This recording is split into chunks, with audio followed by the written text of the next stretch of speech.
'Tis here! 'Tis here!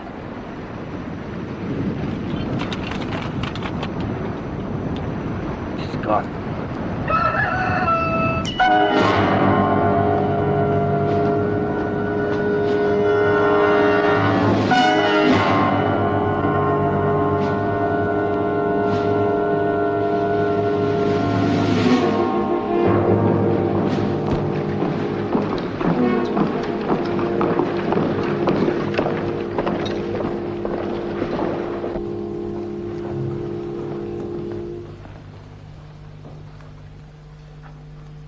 Though yet of Hamlet, our dear brother's death, the memory be green, and that it us befitted to bear our hearts in grief and our whole kingdom to be contracted in one brow of woe.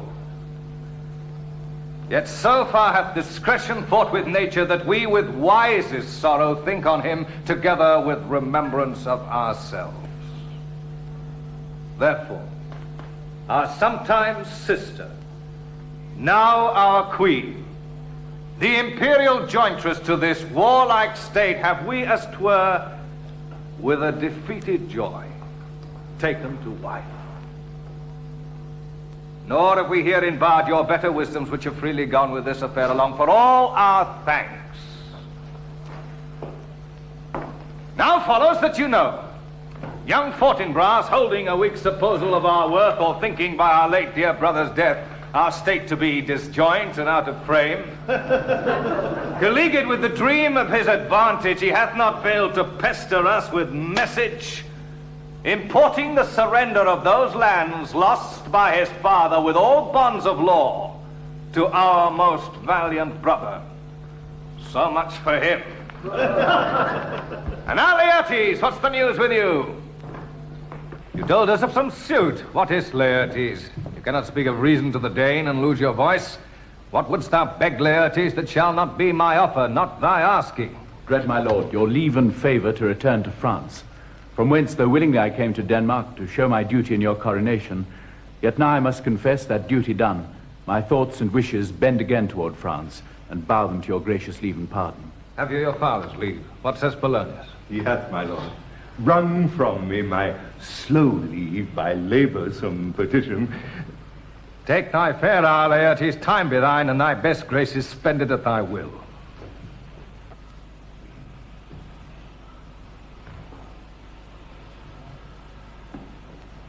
But now, my cousin Hamlet, and my son. Good Hamlet, cast thy knightly colour off, and let thine eye look like a friend on Denmark. Do not forever with thy veiled lids seek for thy noble father in the dust. Thou knowest, 'tis common, all that lives must die, passing through nature to eternity.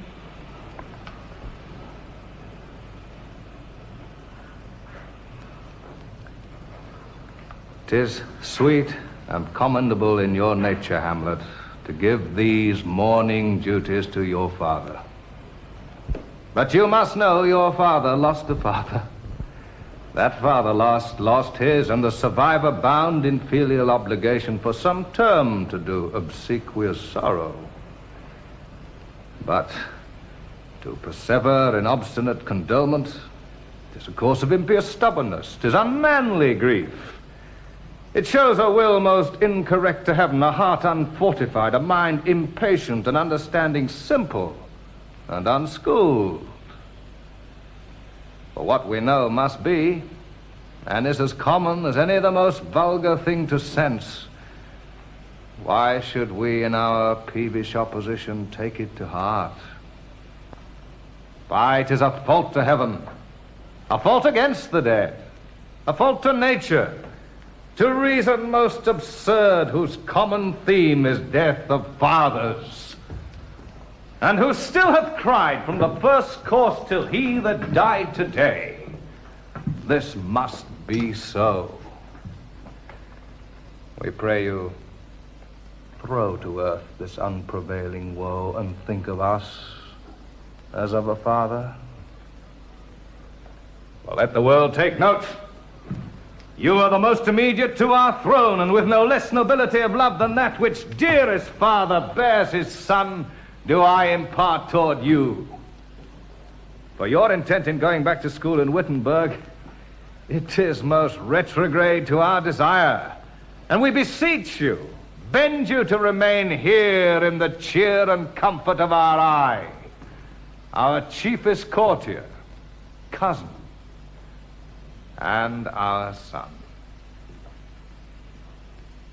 Let not thy mother lose her prayers, Hamlet. I prithee, stay with us. Go not to Wittenberg. I shall in all my best obey you, madam. Why, 'tis a loving and a fair reply. Be as ourself in Denmark. Madam, come. This gentle and unforced accord of Hamlet sits smiling to my heart, in grace whereof no jocund health that Denmark drinks today, but the great cannon to the clouds shall tell. And the king's rouse, the heavens shall bruit again, re-speaking earthly thunder. Come away.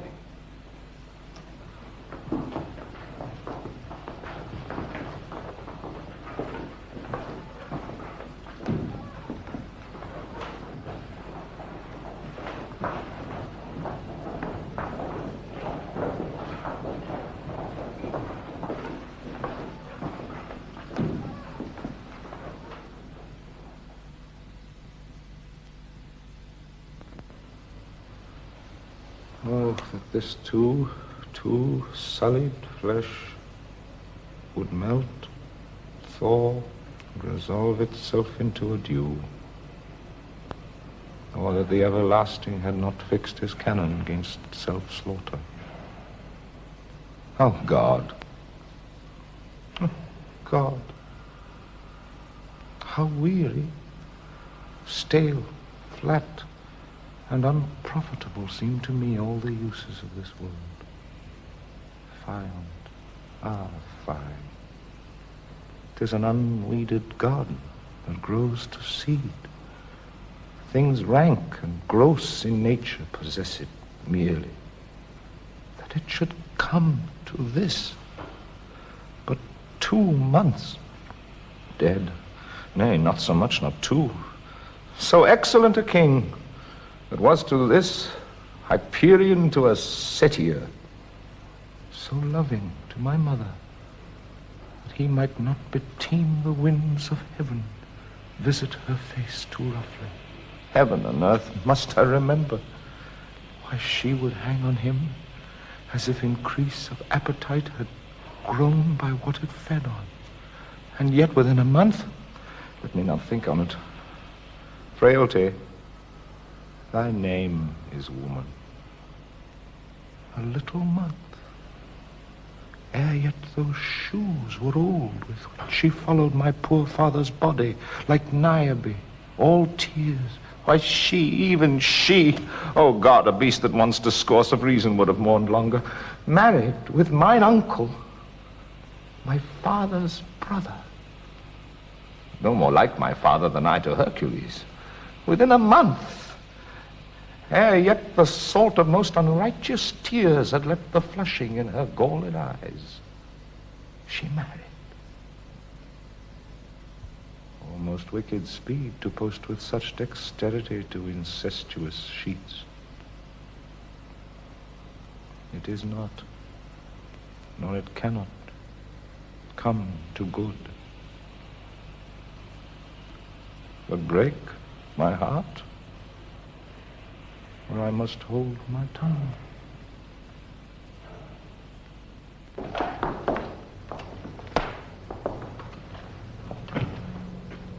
Hail to your lordship. I'm glad to see you well. Horatio? Or I do forget myself. The same, my lord, and your poor servant ever. Sir, my good friend, I'll change that name with you. But what make you from Wittenberg, Horatio? Marcellus! I'm very glad to see you. Good evening, sir. Well, what is your affair, Nelson? We'll teach you to drink deep ere you depart. My lord, I came to see your father's funeral. I pray thee, do not mock me, fellow student. I think it was to see my mother's wedding. Indeed, my lord, it followed hard upon. Thrift. Thrift, Horatio. The funeral baked meats did coldly furnish forth the marriage tables. Would I had met my dearest foe in heaven, or ever I had seen that day, Horatio. My father. Methinks I see my father. Oh? Where, my lord? In my mind's eye, Horatio. I saw him once. He was a goodly king. He was a man. Take him for all in all, I shall not look upon his like again. My lord, I think I saw him yesternight. So? Who? My lord, the king, your father. King.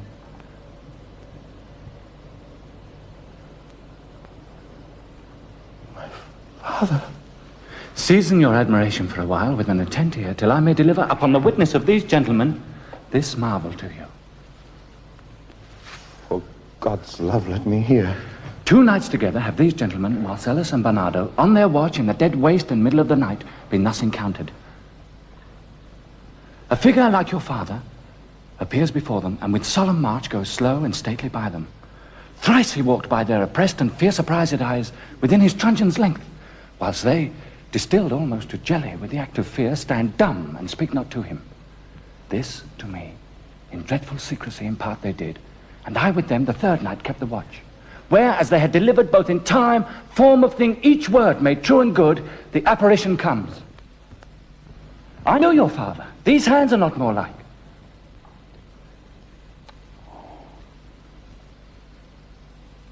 Where was this? My lord, upon the platform where we watched. Did you not speak to it? My lord, I did, but answer made it none. Yet once methought it lifted up its head and did address itself to motion like as it would speak. But even then the morning cock crew loud, and at the sound it shrunk in haste away and vanished from our sight.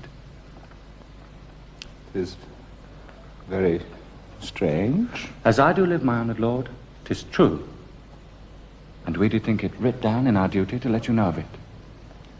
Indeed. Indeed, sirs. But this troubles me.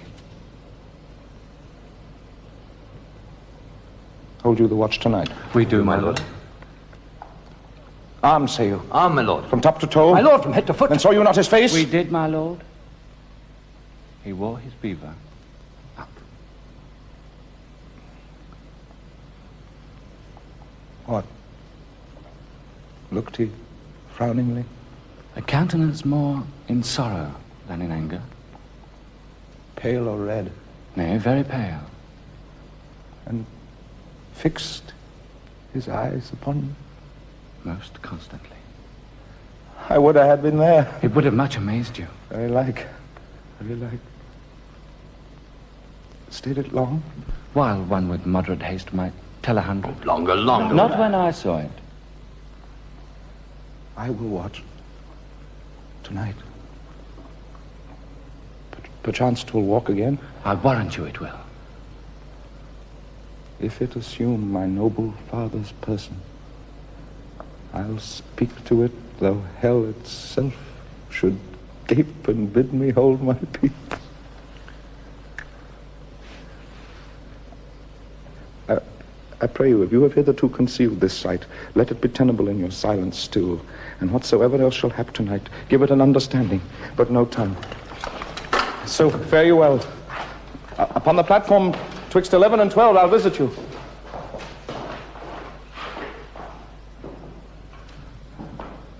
My father's spirit in arms.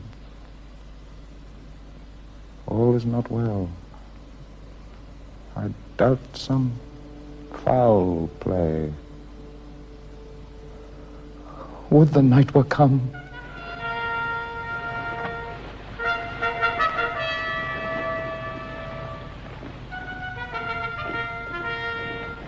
My necessaries are embarked. Farewell.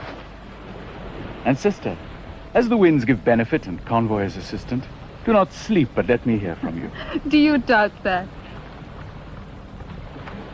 Hamlet, and the trifling of his favors.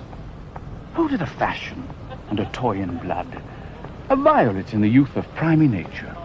Forward, not permanent, sweet, not lasting. The perfume and suppliance of a minute, no more. No more, good sir? Think it no more. Perhaps he loves you now, and now no soil nor corporal doth besmirch the virtue of his will. But you must fear, his greatness weighed, his will is not his own. He may not, as less valued persons do, carve for himself, for on his choice depends the sanctity and health of this whole state. Then weigh what loss your honor may sustain. If with too credent ear you list his songs, or loose your heart, or your chaste treasure open to his unmastered importunity. Oh, fear it, Ophelia. Fear it, my dear sister, and keep you within the rear of your affection, out of the shot of danger and desire.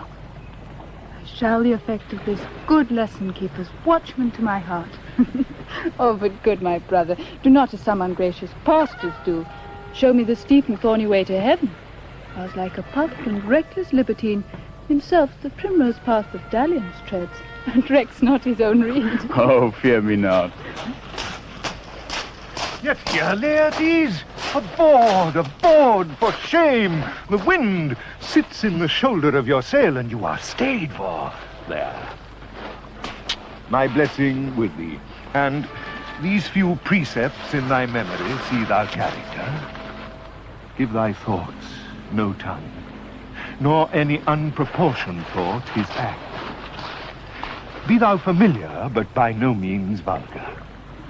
The friends thou hast, and their adoption tried, grapple unto thy soul with hoops of steel, but do not dull thy palm with entertainment of each new-hatched, unfledged comrade. Beware of entrance to a quarrel, but being in, bear it that the opposed may beware of thee. Give every man thine ear, but few thy voice. Take each man's censure, but reserve thy judgment. Costly thy habit as thy purse can buy, but not expressed in fancy. Rich, not gaudy, for the apparel oft proclaims the man. And they in France, of the best rank and station, are of a most select and generous, chief in that. Neither a borrower nor a lender be, for loan oft loses both itself and friend, and borrowing dulls the edge of husbandry. This above all, to thine own self be true, and it must follow as the night the day. Thou canst not then be false to any man. Farewell, my blessing, season this in thee.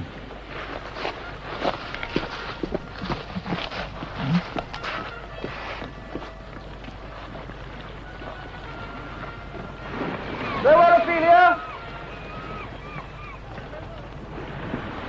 Remember well what I have said to you. 'Tis in my memory, locked, and you yourself shall keep the key of it.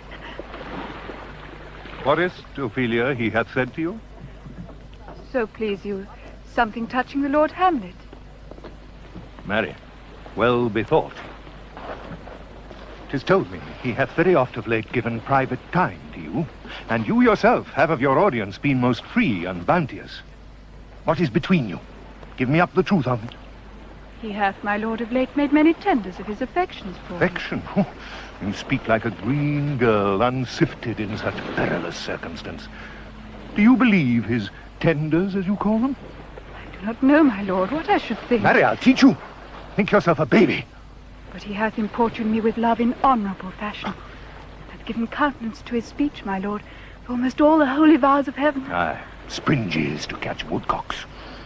I do know, daughter, when the blood burns, how prodigal the soul lends the tongue vows. In few, Ophelia, do not believe his vows. Farewell!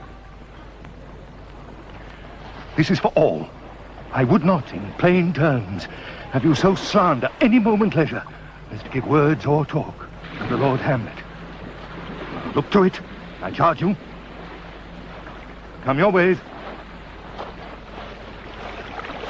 I shall obey.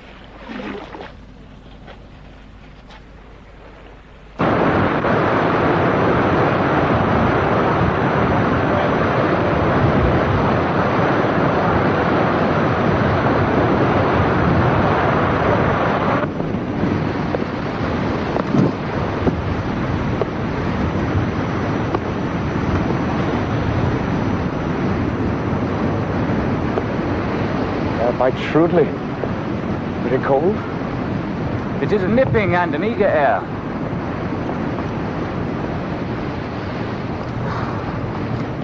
What hour now? I think it likes at 12. It is struck. Indeed? I heard it not. Then it draws near the season wherein the spirit held his wont to walk. What does this mean, my lord? The king doth wake tonight and takes his rouse. That he drains his draughts of Rhenish down, the kettle drum and trumpet thus bray out the triumph of his pledge. Is it a custom? Aye, marryest. But to my mind, though I am native here and to the manner born, it is a custom more honoured in the breach than the observance. This heavy-headed revel, east and west, makes us traduced and taxed of other nations. They cleap us drunkards, and with swinish phrase soil our addition. So oft it chances in particular men that for some vicious mole of nature in them, that these men carrying, I say, the stamp of one defect, being nature's livery or fortune's star, their virtues else be they as pure as grace, as infinite as man may undergo, shall in the general censure take corruption from that particular fault. Look, my lord. It comes! Oh!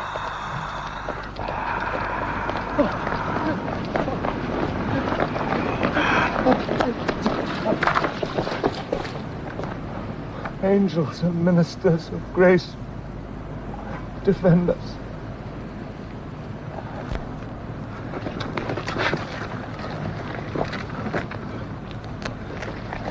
Say, why is this? Wherefore? What should we do? It beckons you to go away with it, as if it's some impartment it desired for you alone. Look with what courteous action it ways you to a more removed ground. Do not go with it. No, by no means. It will not speak. Then I will follow it. Do not, my lord. Why? What should be the fear? I do not set my life at a pin's fee. And for my soul, what can it do to that, being a thing immortal as itself? It waves me forth again. I'll follow it. What did it tempt you to board the flood, my lord? Or to the dreadful summit of the cliff, which beetles saw its face into the sea, and there assume some other horrible form, which might deprive your sovereignty of reason and draw you to madness? It waves me still. Go on. I'll follow thee. You shall not go, my lord. Hold off your hands. Be ruled, you shall not go. My fate cries out and makes each petty artery in this body as hardy as the Nemean lion's nerve. Still am I cold. Unhand me, gentlemen, by heaven, I'll make a ghost of him that lets me. I say away!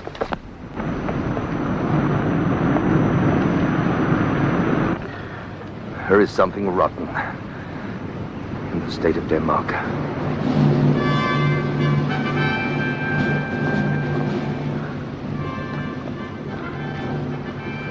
Heaven will direct it.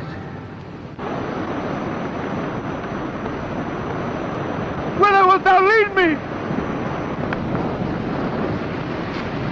Speak! I'll go no further.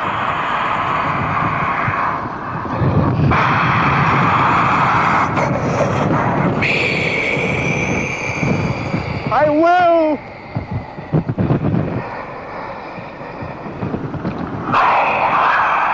It's almost come when I to sulphurous and tormenting flames must render up myself. Alas, poor ghost.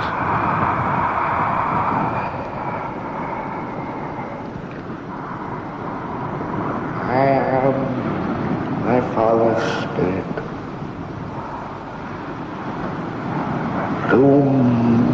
for a certain term to walk the night, and for the day confined to fast in fires, till the foul crimes done in my days of nature are burnt and purged away.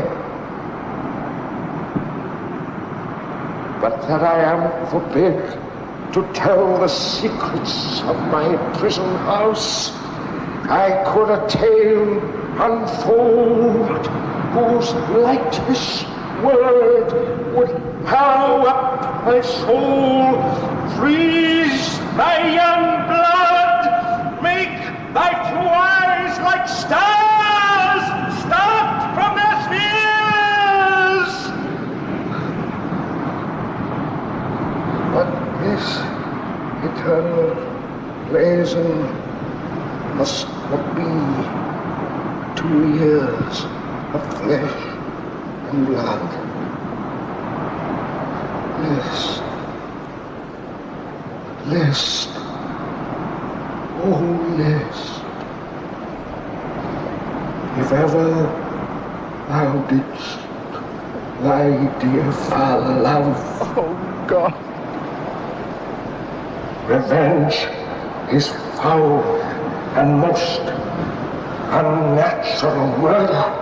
Murder? Murder, most foul, as in the best it is, but this most foul, strange, and unnatural. Haste me to know it, that I, with wings as swift as meditation or the thoughts of love, may sweep to my revenge.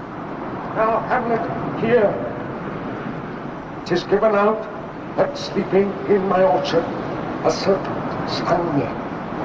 So the whole ear of Denmark is by a forged process of my death rankly abused. But know, thou noble youth, the serpent that did sting thy father's life now wears his crown. Oh, my prophetic soul, mine uncle. Aye, that incestuous and adulterate beast with witchcraft of his wits, won to his shameful lust the will of my most seeming virtuous queen. Oh, Hamlet, what a falling off was there from me, whose love was of that dignity that it went hand in hand, even with the vow I made to her in marriage. So, methinks I sent the morning air. Brief, let me be. Sleeping within my orchard, my custom always in the afternoon. Upon my secure hour, thy uncle stole with juice of cursed Lebanon in a vial, and in the porches of mine ears did pour the leprous distilment, whose effect holds such an enmity with blood of man, that swift as quicksilver it courses through the natural gates and alleys of the body. So did it mine, and the most instant tutter barked about most lazar-like with vile and loathsome thrust all my smooth body. Oh! Horrible! Oh! Horrible! Oh! Horrible! Thou hast nature in thee. Bear it not. Let not the royal bed of Denmark be a couch for luxury and damned incest. But howsoever thou pursuest this act, taint not thy mind, nor let thy soul contrive against thy mother aught. Leave her to heaven, and to those thorns that in her bosom lodge to prick and sting her. Fare thee well at once.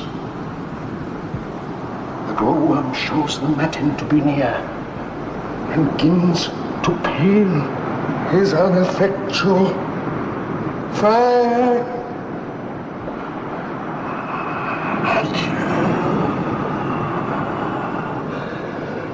Adieu, Hamlet. Remember me.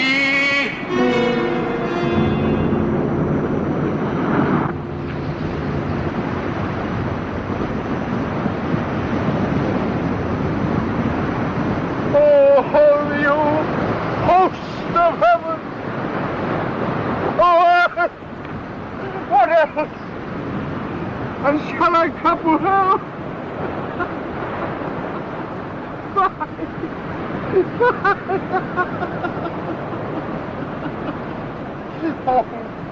Oh, my heart, and you, my sinews, grow not instant old, but bear me stiffly up. Remember thee, I, thou poor ghost, while memory holds a seat in this distracted globe. Remember thee.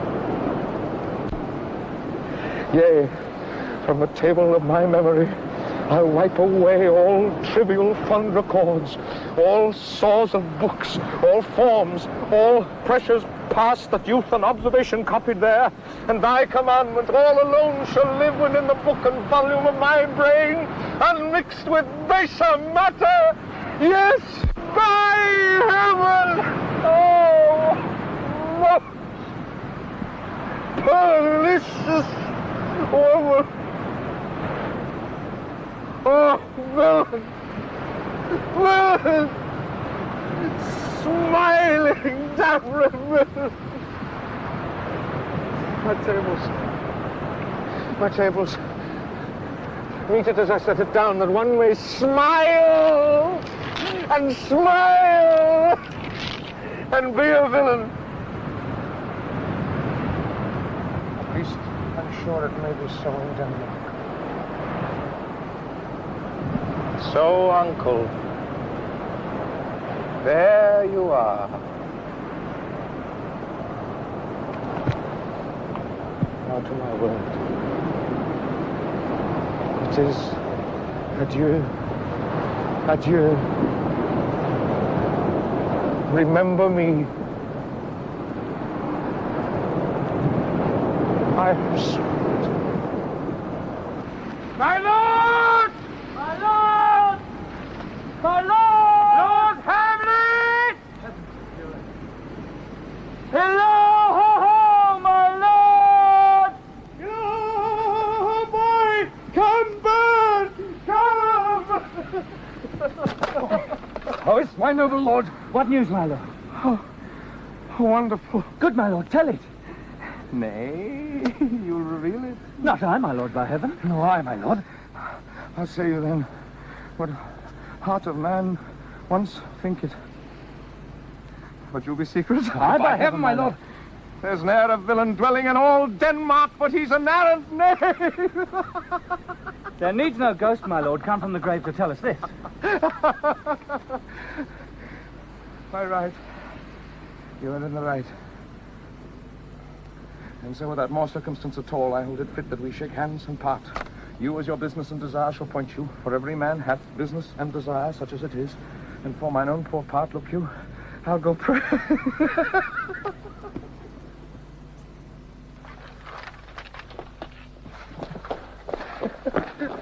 These are but wild and whirling words, my lord. I'm sorry they offend you heartily. Yes, please, heartily. There's no offense, my lord. Yes, by St. Patrick, but there is, Horatio. And much offense, too. Touching this vision here, it is an honest ghost, that let me tell you. For your desire to know what is between us, so master it as you may. And now, good friends, as you are friends, scholars and soldiers, give me one poor request. What is, my lord, we will. Never make known what you have seen tonight. My lord, we will not. Nay, but swear it. In faith, my lord, not I. Nor I, my lord, in faith. Upon my sword. My lord, we have sworn already. Indeed, upon my sword, indeed. Swear. Consent to swear Propose the oath, my lord. Never to speak of this that you have seen. Swear by my sword. Swear! Quick, do be quick. Then we'll shift our ground. Come hither, gentlemen, and lay your hands again upon my sword. Never to speak of this that you have heard. Swear by my sword. Swear! Oh, fair and high, but this is wondrous strange. And therefore, as a stranger, give it welcome. There are more things in heaven and earth or issue than are dreamt of in our philosophy. But come, here as before, never so help you mercy, how strange or odd soe'er I bear myself, as I perchance hereafter shall think meet to put an antic disposition on, that you, at such time seeing me, never shall with arms encumbered thus, or this head shake, or by pronouncing of some doubtful phrases, well, we know, or we could, and if we would, or if we list to speak, or there be, and if there might, or any such ambiguous giving out to note that you know aught of me, this not to do, so grace and mercy at your most need help you. Swear!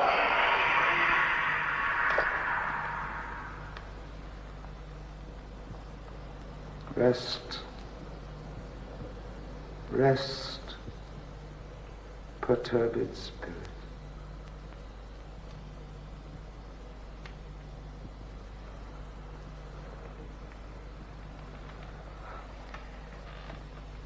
So, gentlemen, with all my love, I do commend me to you, and what so poor a man as Hamlet is may do to express his love and friending to you, God willing, shall not lack. Let us go in together. And still your fingers on your lips, I pray. Time is out of joint.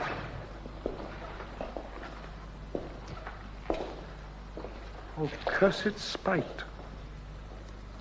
that ever I was born to set it right.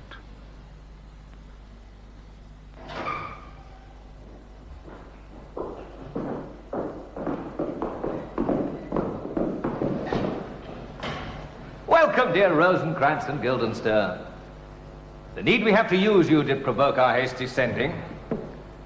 Something have you heard of Hamlet's transformation? So call I it, sith nor the exterior nor the inward man resembles what it was.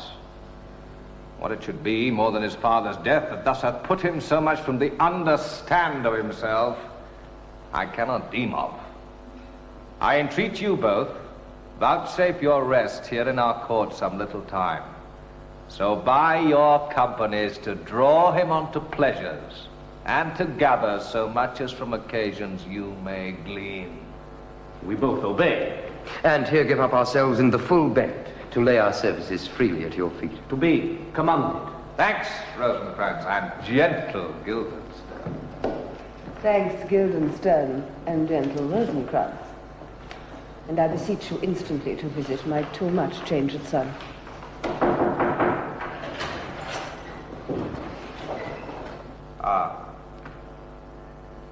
Heavens make our presence and our practices pleasant. And helpful to him. Aye, amen. The ambassadors from Norway, my good lord, are joyfully returned. Still has been the father of good news. Am I, my lord?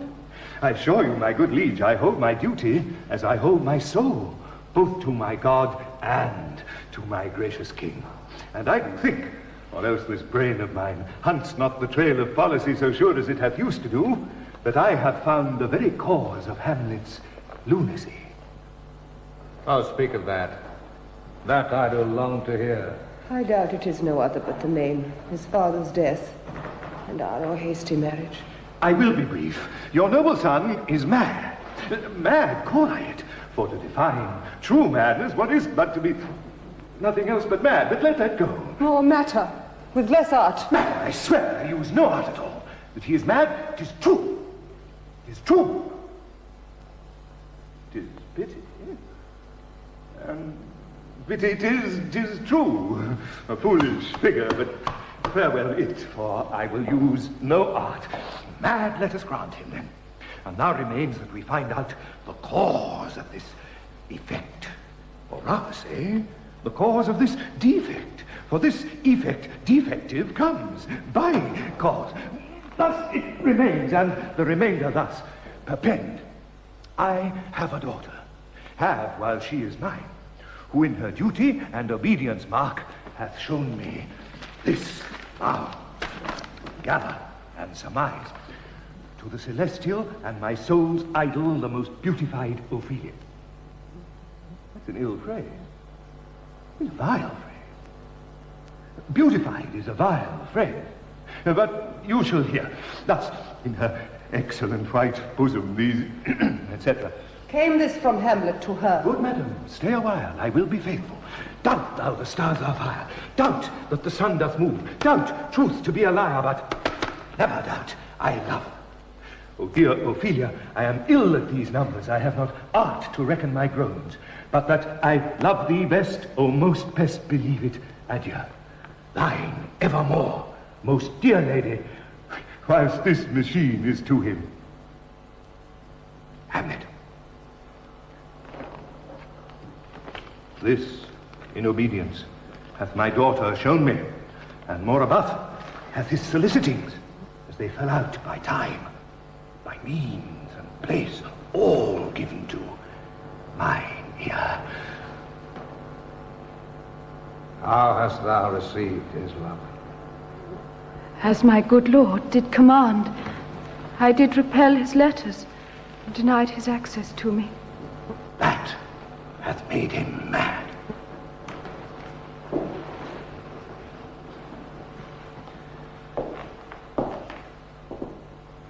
I am sorry that with better heed and judgment I had not quoted him. I feared he did but trifle, and meant to wreck thee.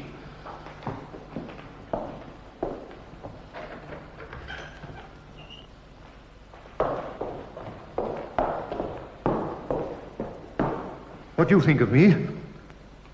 As of a man faithful and honorable? I would fain prove so, but what might you think when I had seen this hot love on the wing, as I perceived it? I must tell you that before my daughter told me.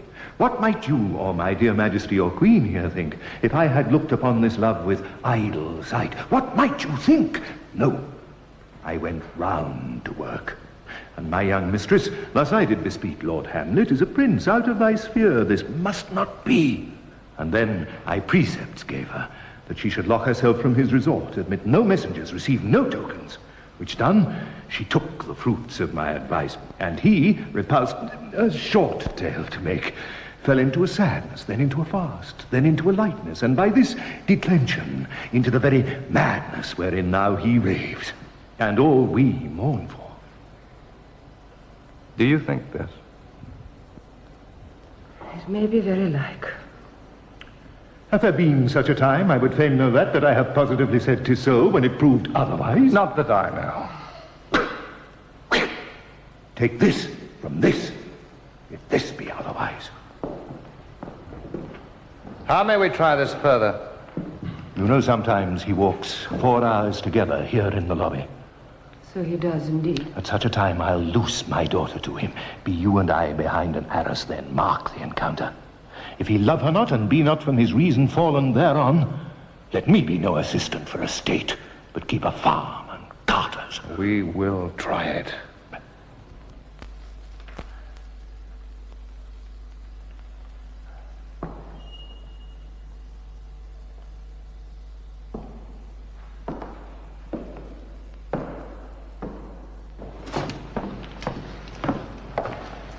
But look where sadly the poor wretch comes reading. Way, I do beseech you both away. I'll board him presently.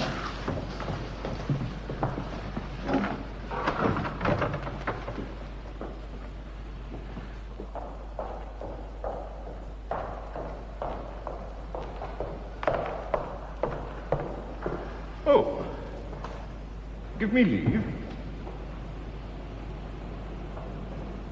How does my good Lord Hamlet? Well, God have mercy. you know me, my lord? Excellent. Well, you're a fishmonger. Not I, my lord. Oh, then I would you were so honest a man. Honest, my lord? Aye, sir. For to be honest as this world goes is to be one man picked out of 10,000. That's very true, my lord. For if the sun breed maggots in a dead dog, being a good kissing carrier, have you a daughter? I have, my lord. Let her not walk in the sun. Conception's a blessing, but as your daughter may conceive, friend, look to it.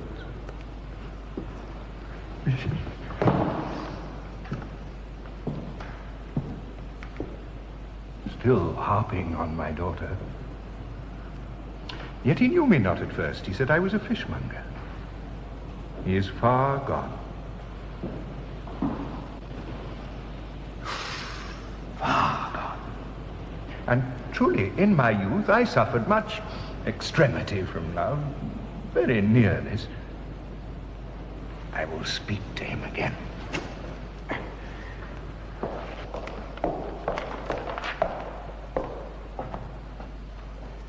What do you read, my lord?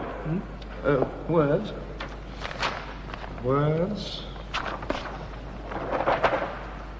Words. What is the matter, my lord? Between who? I mean the matter that you read, my lord. Slander, sir. For the satirical rogue says here that old men have grey beards, that their faces are wrinkled, their eyes purging thick amber and plum tree gum, that they have a plentiful lack of wit, together with the most weak hams. All which, sir, though I most powerfully and potently believe, yet I hold it not honesty to have it thus set down. For yourself, sir, shall grow old as I am, if like a crab you could go backward. Though this be madness, yet there's method in it. Will you walk out of the air, my lord? Into my grave? Indeed, that is out of the air. How pregnant sometimes his replies are. I will leave him and suddenly contrive the means of meeting between him and my daughter. My honorable lord, I will most humbly take my leave of you. You cannot, sir, take from me anything that I would more willingly part withal. Except my life? Except my life?